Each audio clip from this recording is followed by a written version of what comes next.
Hello dear students, how are you? I hope you all are doing well.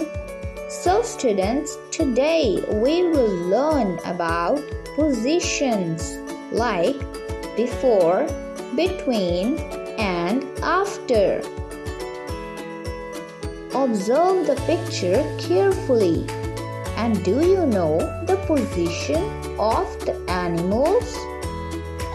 Where is the lion then? And where is the zebra? Look, elephant is between the lion and zebra.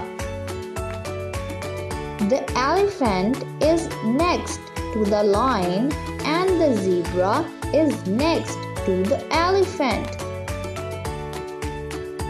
The lion is before elephant and the zebra is after the elephant.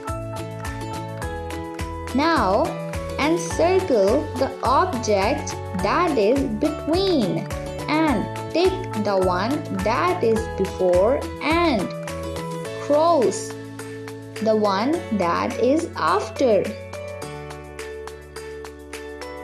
Now encircle the number that is between.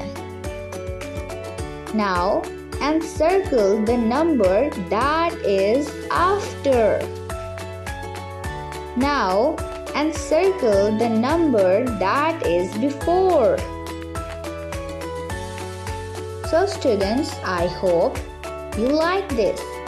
Keep learning and keep growing. See you soon.